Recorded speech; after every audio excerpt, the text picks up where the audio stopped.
Good evening. The TV series on the History Channel that was called Ancient Aliens drained every last remnant of sanity from the viewers like some deviant sump pump and demonstrated a level of intelligence not seen since the Pee Wee Herman show.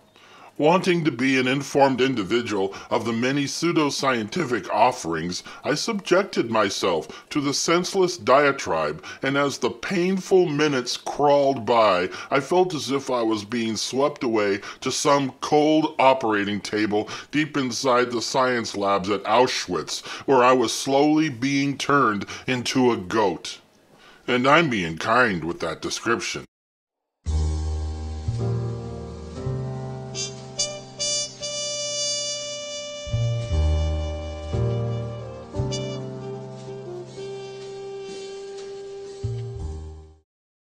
Yep, I'm going to be addressing the Ancient Alien show, and I feel the need to warn you that I will be showing short clips to use for commentary. Now, these clips will be as short as absolutely possible so as not to harm you to any great extent. Please, if you have any children, do not allow them to see any portion of the show without my commentary. In fact, just get rid of them anyway, since I will not be able to refrain from saying fuck at least sometime during this video. Or maybe shit, goddamn ball-sucking motherfuckers. A new theory emerged. Damn, I'm sorry, I should have warned you. Okay, get ready, and we're going to start the show now. A new theory emerged that aliens visited Earth in antiquity and were regarded as gods. What he really should have said here was that a new idea for a pseudoscience book emerged telling fantastic tales without any proof, and that doesn't meet the standard of theory or even a hypothesis, just so we understand. But if that were true, wouldn't there be proof? Perhaps there was.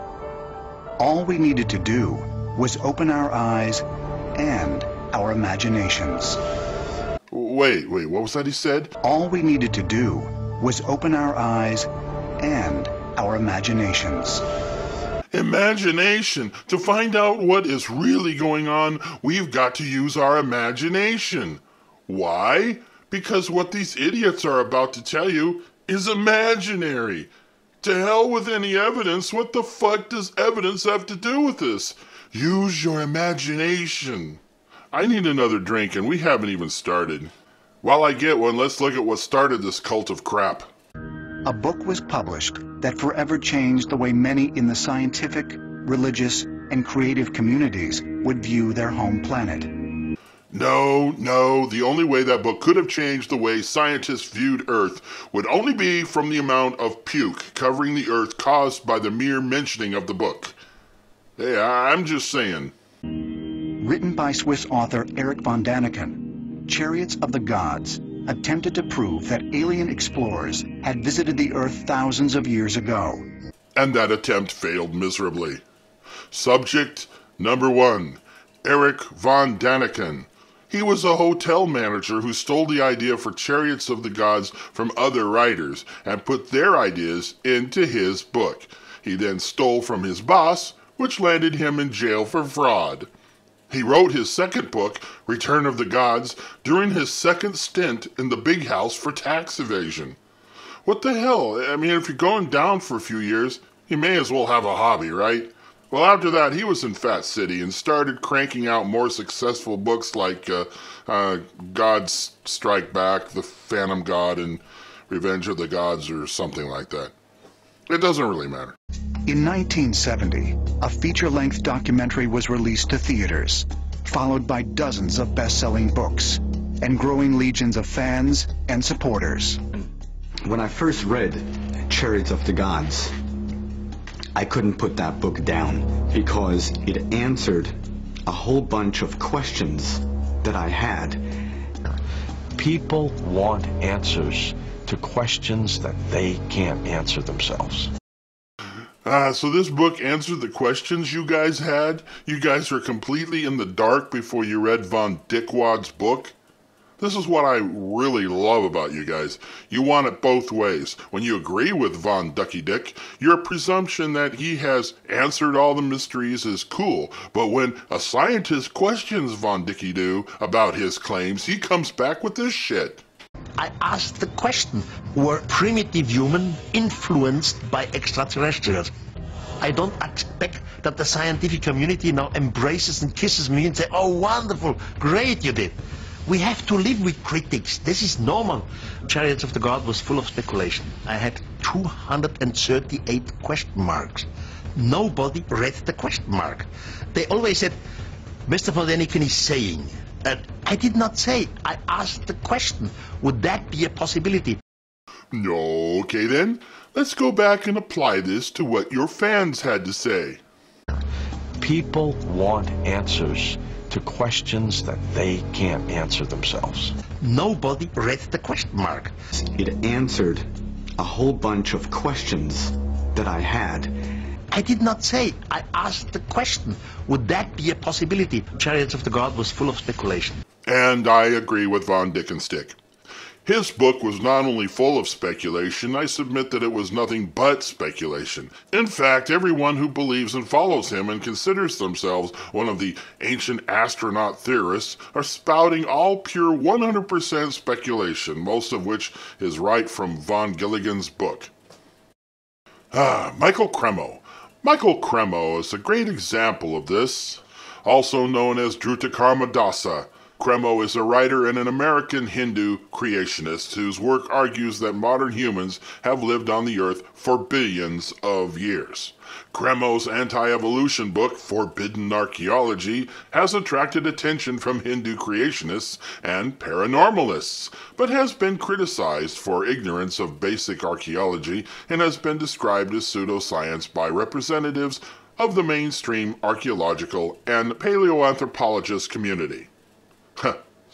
Try saying that fast 3 times. So basically the book, Forbidden Archaeology, is about archaeology that doesn't fucking exist. Cremo holds no academic degree whatsoever in any science-related fields. He has been a frequent guest on the mind-numbing late-night talk radio show, wait for it, Coast to Coast AM with George Norrie, that specializes in entertainment for the mentally challenged. Mr. Cremo was also on NBC once with some bullshit that leads me to really respect the fucktards at NBC. In my humble opinion, Mr. Cremo is least suited for anything related to archaeology and best suited for hunting wascally wabbits. And now here he is with a comment about ancient aliens. We need new explanations for human origins, and that human-like beings came to this planet from some other planet elsewhere in the cosmos. I think that's a very good idea myself. That's what I call thinking outside the box. Fuck the science. We need new explanation for human origins, and hey, green men from Mars works for me. So let's introduce Dave Childress at this point, since I know he has something really special to offer. David Hatcher Childress is a writer and publisher of books on topics of alternative history and historical revisionism, since verifiable history isn't good enough for him. His works cover such subjects as pre-Columbian transoceanic contact, Nikola Tesla, the Knights Templar, lost cities, and some other bullshit. Childress is a dunce with no academic credentials in archaeology nor in any other scientific field of study. He has been involved in 2 lawsuits regarding publishing. One failed when the statute of limitations expired, and the other involving publication of a master's thesis without permission was settled out of court. He's appeared on NBC, The Mysterious Origins of Man, Fox Network, Sightings and Encounters, Discovery Channel, A&E, and the History Channel to comment on subjects such as the Bermuda Triangle, Atlantis, UFOs, and if we continue to allow our children to watch these networks, then before long their brains are going to fall out their assholes. So here he is.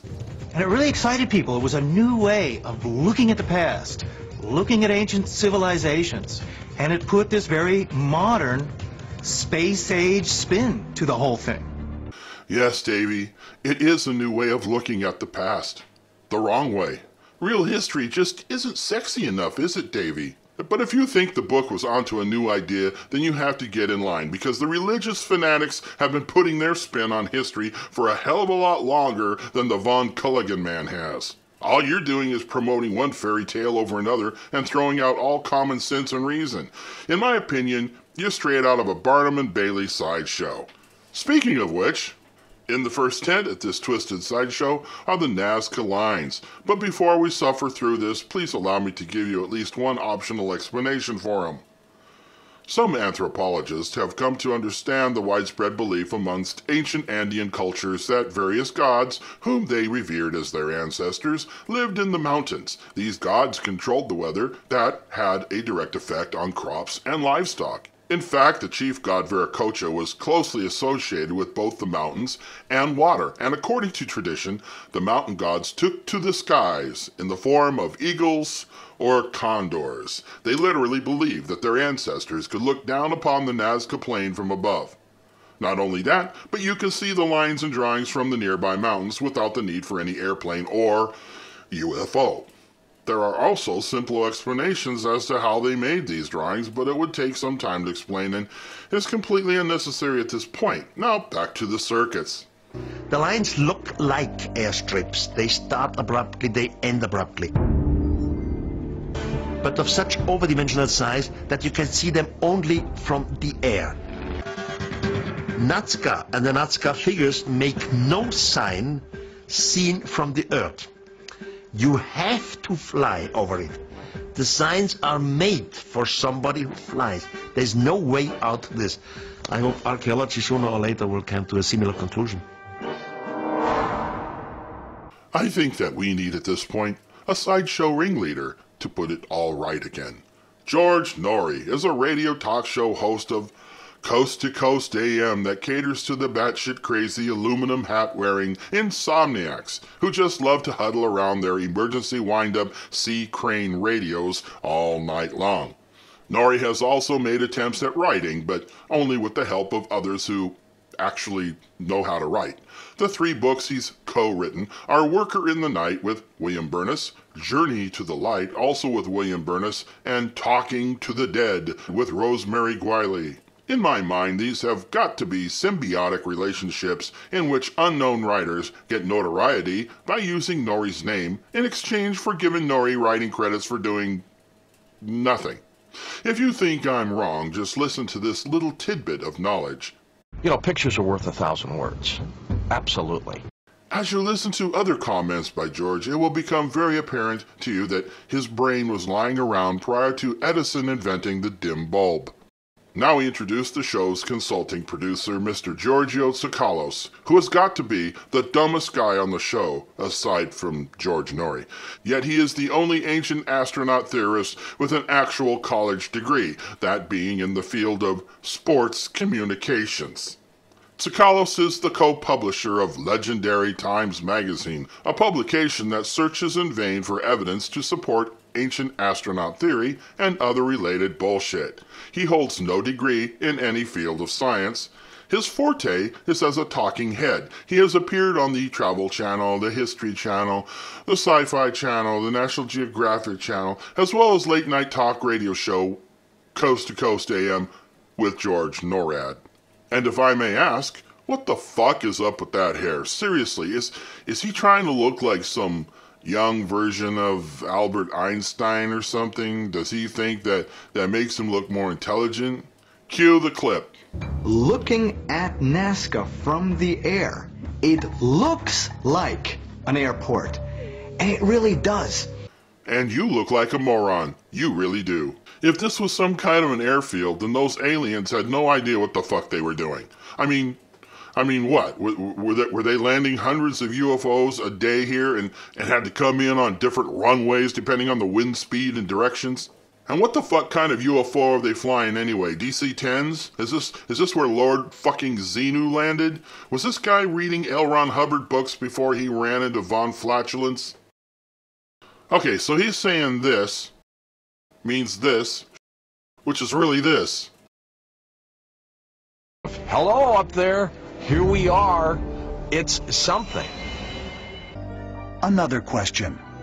why would visiting ETs be drawn to the bone-dry deserts of Peru? Let's just say hypothetically that a spaceship arrives here on planet Earth and you wanted to quickly find out what this planet consists of. Nazca would be the perfect place to go and visit for some sampling and for some experimentation, because Nazca still today is one of the most abundant areas in the world regarding raw materials. It's basically the cliff notes of planet Earth. You go to Nazca and you immediately know everything about what our planet consists of, because all the raw materials converge there at high volumes. Right, Junior. So what you're saying is that in no way could aliens whose technology is such that they could travel from light years away to our planet have the capability equal to that of our current satellites that can map mineral sources around the world. What you're saying is that inept imbeciles from planet Dork landed their DC-10s and quickly scooped up soil samples while they enjoyed a lunch break and then took off, leaving the local populace to then build runways because they thought it was all just so fucking cool. The aliens are coming. So let's go to the written accounts of ancient astronauts, and this is one of my favorites. But if visitors from other planets were thought to be gods, wouldn't there be written accounts of them? Perhaps the answer can be found right in front of us, in one of the most shocking places of all. Hey, nothing like using the latest findings in historical anthropology, geology, and archaeology. I sure know the Bible is where I'd go for the empirical evidence I need to support my hypothetical claims. The best formula to use as demonstrated by these highly educated men is Bible tales and fables plus space alien fiction equals fact, since one form of fantasy can always support another form of fantasy. Like my total scientific theory that fairies who lived in the forest came to humans and taught them their fairy magic, and this is how these stupid ancient people were able to build the pyramids. And the Bible supports this because many places in the Bible text, people were seeing entities with wings who came to help them, and if you look at the illustrations, these angels they described look very much like fairies. So my question is, why do idiots always go to the Bible to validate some claim or another when the Bible itself hasn't been validated? Huh? Here is probably the best example of assumptions based on myth and the attempt at validation offered up by Mr. von Gulligden. In one of the ancient texts, this great-grandfather of Noah is said to have been taken away by God for 300 years. He was taken up to the sky. Up there he meets the highest, the so-called highest. In religion they call it God. So Enoch is the only in first person, thousands of years ago, who gives some of the names of the extraterrestrials and gives some of their professions. How is this possible? We have an eyewitness and nobody speaks about it. So I really was confused. I'll say. So hey, you want to talk about it? Okay, then let's talk, and I'll start. Enoch took psilocybin mushrooms. Yeah, he had a bad dream. He suffered from sleep paralysis. He was lying, or the story was just made up, and he didn't even fucking exist. Your turn. This is absolutely a proof for extraterrestrials. I didn't see that one coming. Okay, maybe Junior will have better luck with his petroglyphs. At Sago Canyon, Utah, we have petroglyphs of very weird-looking creatures that have antennae on their heads, helmets. And the question I have is, what did our ancestors see that compelled them to put this on their cave walls? Oh, I don't know. Do you think it was possible they were, just maybe depicting themselves in costume? Costume? No? No costume? When you see pictures depicted, for example, on a cave in Italy that show two astronauts with helmets on, I mean, what the heck could it be? What could it be? Oh, I don't know. How about tribal members in costume? Costumes, maybe?